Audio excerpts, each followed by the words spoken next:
दोस्तों नमस्कार, कैसे हैं आप सब। उम्मीद है सब बहुत बढ़िया होंगे।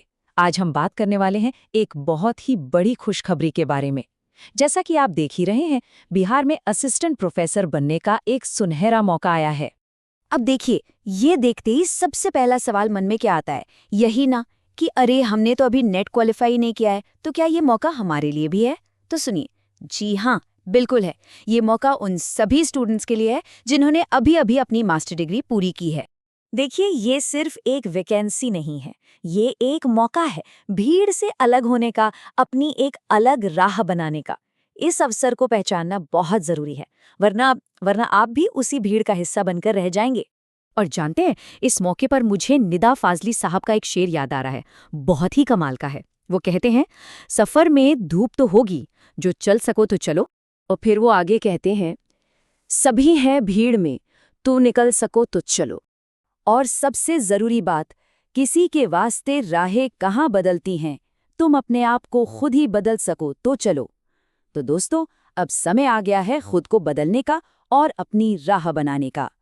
तो मतलब बात साफ है, बिहार में एक बहुत बड़ी वैकेंसी आ रही है और सबसे बड़ी बात यह है कि इसमें उन लोगों को भी मौका मिल रहा है जो अभी नेट क्वालिफाइड तक नहीं है। तो सवाल ये है कि ये मौका मिलेगा कैसे?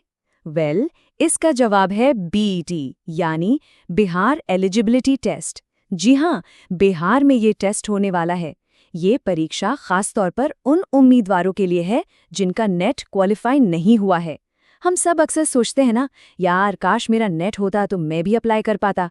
तो बस अब बीईटी आपको वही मौका दे रहा है। और आपको बता दूं, ये परीक्षा बिहार में बहुत लंबे समय के बाद हो रही है। अच्छा, अब एक और बड़ा सवाल कि क्या दूसरे राज्यों के लोग भी इसमें अप्लाई कर सकते हैं? तो इसका जवाब है जी हाँ, बिल्कुल।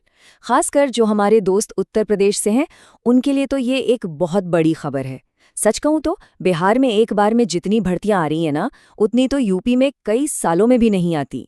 तो ये यकीनन दूसरे राज्यों के उम्मीदवारों के लिए भी एक जबरदस्त मौका है। चलिए अब बात करते हैं सबसे बड़े बदलाव की, यानी कि नई सिलेक्शन प्रोसेस की।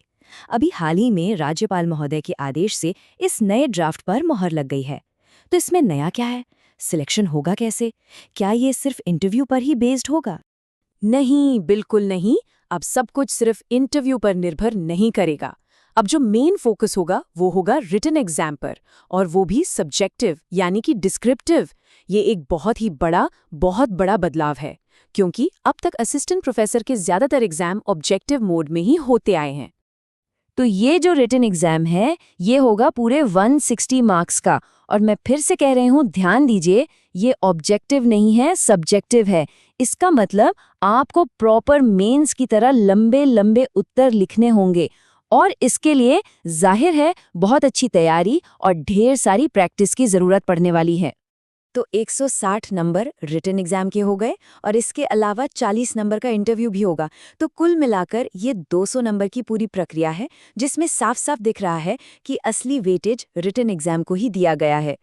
ठीक है, तो अब जरा परीक्षा के पैटर्न और सिलेबस को थोड़ा और डिटेल में समझते हैं। और आप खुद ये महसूस करेंगे, जब आप शुरू में आंसर लिखना शुरू करेंगे ना, तो एक जवाब लिखने में ही आपको 20 से 30 मिनट तक लग सकते हैं। ये होता है। सच बताऊं, ये 3 घंटे का एग्जाम पूरा का पूरा प्रैक्टिस का ही खेल है। जब आप लगातार लिखते हैं तो उंगलियां दर्द करने लगती हैं, है ना? शुरू के 1-2 पेज तक तो हैंडराइटिंग एकदम मोती जैसी रहती है, लेकिन उसके बाद वो बिगड़ने लगती है। एग्जाम हॉल में एक एक मिनट कीमती हो जाता है। इसलिए मैं कह रही हूं, लिखने की प्रैक्टिस अभी से, आज से ही शुरू कर दीजिए। अच्छा, अब आते हैं सिलेबस पर। तो इसमें एक अच्छी बात है, सिलेबस वही है जो यूजीसी नेट का है, लेकिन यहाँ एक पेंच है। नेट का एग्जाम होता है ऑब्जेक्टिव, और ये परीक्षा होगी सब्जेक्टिव। वैसे ये कोई पहली बार नहीं हो रहा है। हरियाणा और यूपी में भी प्रोफेसर की भर्तियों में नेट का ही सिलेबस यूज होता है।